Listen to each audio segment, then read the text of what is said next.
Bismillahirrahmanirrahim. Assalamualaikum warahmatullahi wabarakatuh. Salam sejahtera bagi kita semua. Shalom, Swastiastu, Namo Buddhaya, salam kebaikan. Yang terhormat dosen pengampu mata kuliah pelayanan prima, Ibu Dr. Syamsidah, MPD, serta dosen mitra mata kuliah pelayanan prima, Ibu Dr. Anda Ratnawati Unhol. Pertama-tama, marilah kita panjatkan puji dan syukur atas kehadiran Allah Subhanahu wa Ta'ala yang telah melimpahkan rahmat dan karunia-Nya sehingga saya bisa menyelesaikan tugas hasil observasi pelayanan prima pada tempat makan Dadar Ceplok dan Mazia.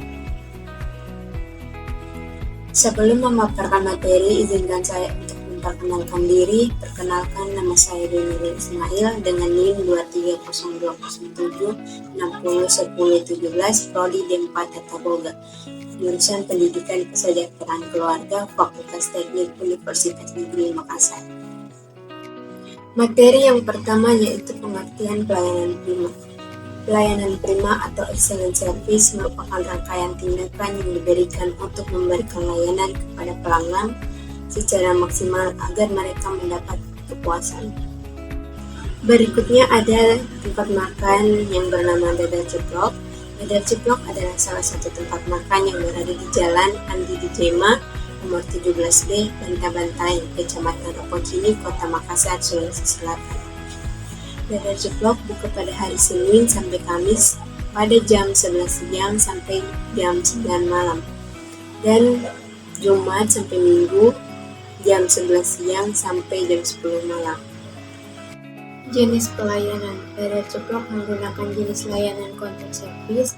Counter service merupakan sistem pelayanan yang dimana tamu atau pelanggan memesan makanan di kasir atau counter, dan kemudian waiters akan mengantar makanan sesuai pesanan.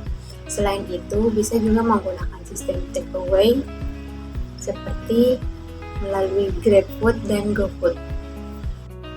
Menu di sini lumayan beragam, dimulai dengan yang pertama paket komplit nasi telur ceplok, ada nastel ceplok balas culun dengan harga 13.500, nastel bakar daging dengan harga 38.500.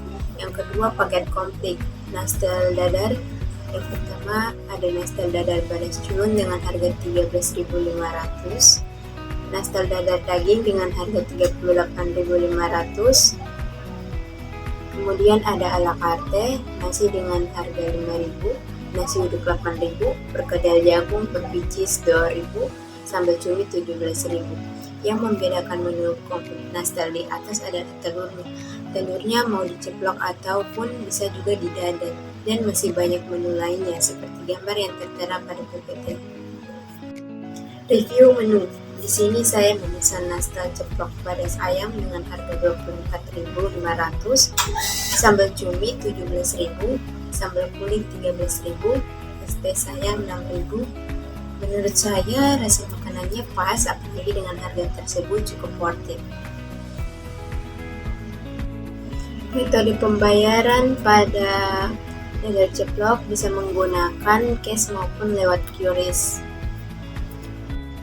Struktur pada Dadar Ceplok yang pertama ada owner, lalu kasir, ada tim kitchen, dan waiters.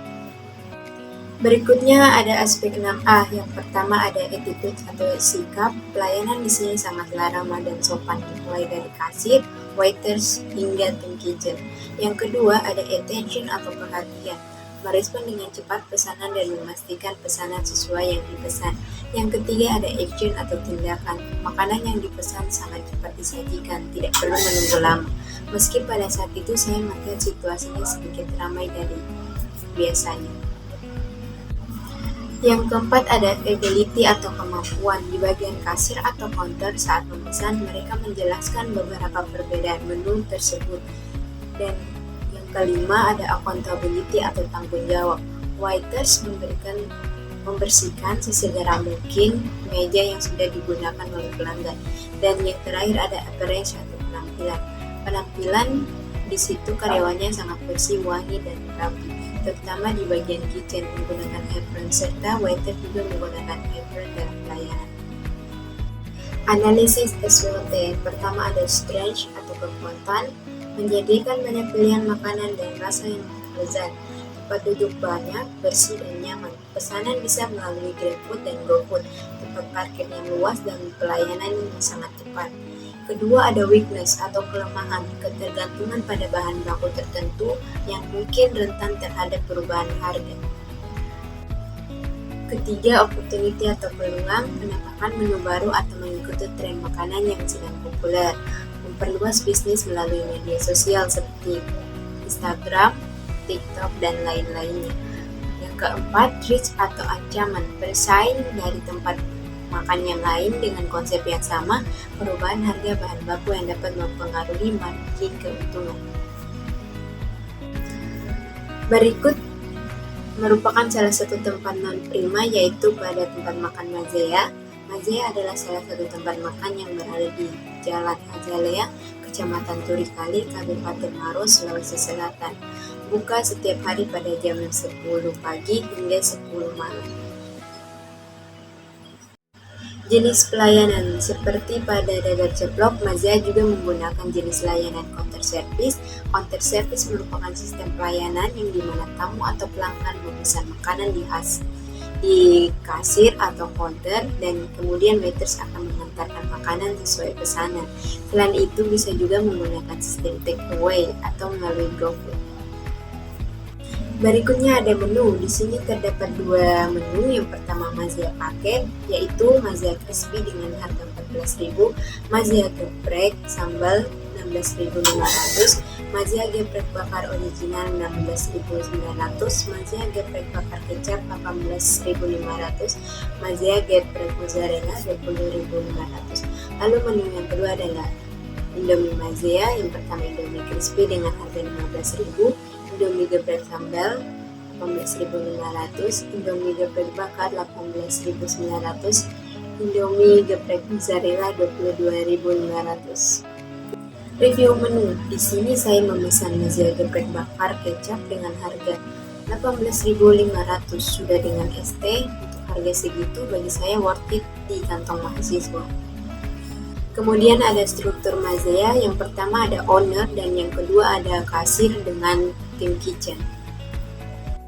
Struktur pada Mazea, yang pertama ada owner, yang kedua ada kasir, yang ketiga ada tim kitchen. Ada aspek 6A. Yang pertama attitude atau sikap, pelayanan cukup ramah dan sopan.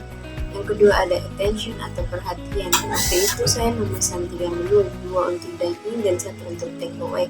Tetapi di dalam tersebut hanya 2 menu saja yang dimasukkan, sementara menu satunya untuk take away tidak dimasukkan di dalam straw. Yang ketiga, action atau tindakan. Pesanan lama padahal di tempat tidak begitu ramai. Ada yang keempat, ability atau kemampuan, lama dalam pelayanan. Yang kelima, accountability atau tanggung jawab, kurangnya kesadaran akan lingkungan sekitar. Contohnya waktu itu saya melihat kardus-kardus untuk take away yang sudah dilipat dibiarkan begitu saja atau sedikit berantakan di atas meja. Jadi pengunjung yang datang di tempat tersebut merasa kurang nyaman. Yang keenam ada appearance atau penampilan, stafnya berpenampilan rapi dan bersih. Berikutnya ada analisis SWOT. Yang pertama ada strength atau kekuatan, harga yang terjangkau, lokasi yang strategis yang berada di pinggir jalan, tempat yang bersih. Yang kedua ada weakness atau kelemahan, kurangnya menu yang tersedia, pelayanan makanan yang terlalu lama, lahan parkir yang tidak begitu luas. Ada opportunity atau peluang, melakukan promosi melalui media sosial, terdapat layanan GoFood. Yang keempat, risk atau ancaman, persaingan dari tempat makanan di sekitar, perubahan harga bahan baku yang mempengaruhi margin keuntungan. Akhir ada kesimpulan, pelayanan prima menunjukkan pentingnya fokus pada kebutuhan pelanggan, kualitas layanan yang tinggi, responsif terhadap masukan pelanggan, pelatihan karyawan yang baik, serta komunikasi yang efektif. Sedangkan pelayanan non-prima cenderung menghadapi tantangan seperti lambat dalam pengambilan pesanan, pelayanan yang kurang ramah atau responsif, serta masakan yang tidak sesuai dengan harapan pelanggan. Setiap usaha boga perlu memprioritaskan pengembangan pelayanan prima untuk mempertahankan kepuasan pelanggan dan keunggulan yang kompetitif. Itulah hasil observasi dari saya pada tempat makan Gadar Kiprop dan Nadia. Jika ada kesalahan kata, penulisan, dan ucapan, mohon dimaafkan. Wassalamualaikum warahmatullahi wabarakatuh.